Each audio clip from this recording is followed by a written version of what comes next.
Everyone, welcome to लॉइजी with Ritika. आज की इस पर्टिकुलर वीडियो में हम एक बहुत ही इंपॉर्टेंट सुप्रीम कोर्ट की जजमेंट की बात करेंगे which deals with Hindu marriage. Okay, so the Hindu marriage not valid unless performed with requisite ceremony, ऐसा सुप्रीम कोर्ट के द्वारा बोला गया। Justice BV Nagarathna and justice Austin George ये दोनों जजेस की बेंच के द्वारा इनके थ्रू हियरिंग की गई। They said a Hindu marriage is a samskar and sacrament which has to accorded its status as an institution of great value in Indian society। जो प्रोसेस है हिंदू मैरिज एक्ट के अंदर, जब तक वो सही से कंप्लीट नहीं हो जाती, तो मतलब जब तक वो सही वे से की गई हो तो तभी वो शादी वैलिड मानी जाएगी। A Hindu marriage is not an event for song and dance, winning and dining or a commercial transaction, ऐसा सुप्रीम कोर्ट ने बोला। So now question is that what's the matter? मामला क्या है एंड सुप्रीम कोर्ट में कैसे गया? ये बेसिकली ये जो मैटर है ये कपल्स के बीच का है, जिसकी वजह से सुप्रीम कोर्ट तक पहुंचा। एक कपल्स जिन्होंने डिसाइड किया मार्च 2021 में शादी करने का, and they engage to each other, and July 2021 में शादी कर लिया उन्होंने। बट वहाँ पर एक लोकल रिलीजियस ऑर्गेनाइजेशन है जिसका नाम है वैदिक जन कल्याण समिति, वहाँ से उन्होंने मैरिज सर्टिफिकेट निकलवा लिया।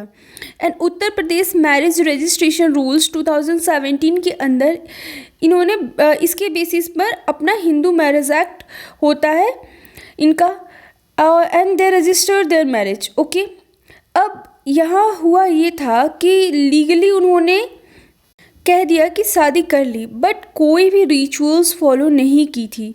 दोनों की फैमिली ने अक्टूबर 2022 में दोनों की शादी प्रॉपर रिचुअल्स के साथ करने की डेट फिक्स की, बट ये सब होने से पहले ही उन दोनों कपल्स के बीच काफ़ी सारी प्रॉब्लम्स हो जाती है।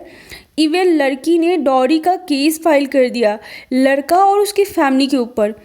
एंड इन मार्च 2023 जो लड़का है वो डिवोर्स के लिए पिटिशन डाल देता है मुजफ्फरपुर फैमिली कोर्ट में, जो कि बिहार में है। ओके, अब क्या होता है कि जो लड़की है उसने कहा कि मैं इस केस को बिहार में नहीं लड़ सकती, सो दैट उसे झारखंड ट्रांसफ़र कर दिया जाए। इसीलिए लड़की जो है वो सुप्रीम कोर्ट चली जाती है।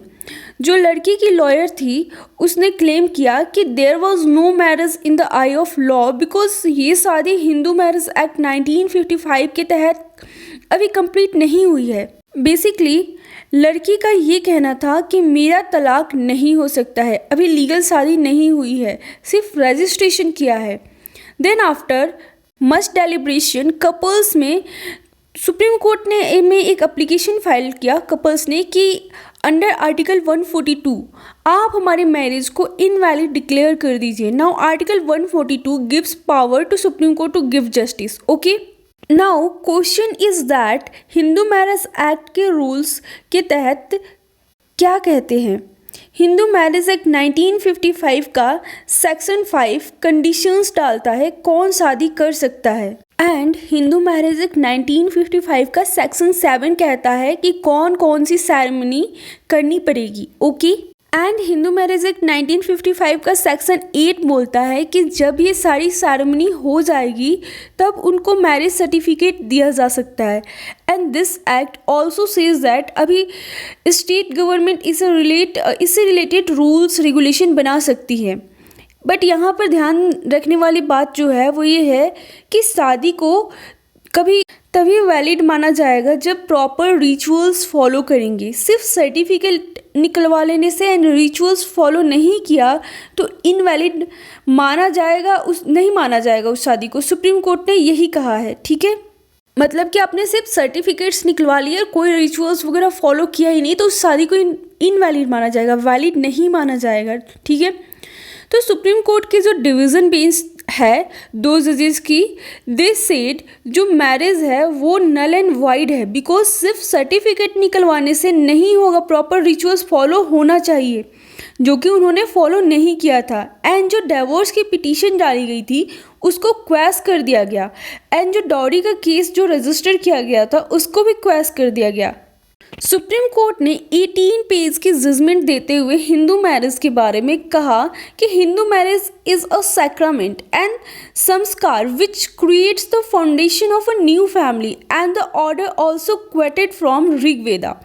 ऋग्वेदा के अंदर जो सप्तपदी होता है, 7 फेरे लेना अग्नि के सामने, उसमें 7 फेरे लेने के बाद लड़का कहता है कि with 7 steps we have become friends, may I not be separated from this friendship. और सुप्रीम कोर्ट ने कहा कि कोई भी कपल मैरिज का दर्जा लेना चाहता है तो उसे प्रॉपर सेरेमनी को फॉलो करना होगा, और जो लोग नहीं करना चाहते फॉलो तो वो हिंदू मैरिज एक्ट 1955 के अकॉर्डिंग शादी नहीं कर सकते। वो लोग स्पेशल मैरिज एक्ट 1954 इसके अकॉर्डिंग शादी कर सकते हैं। Okay, so this was entire discussion about this particular judgment. That's it for today. Thank you for watching. Please do like and subscribe. Thank you.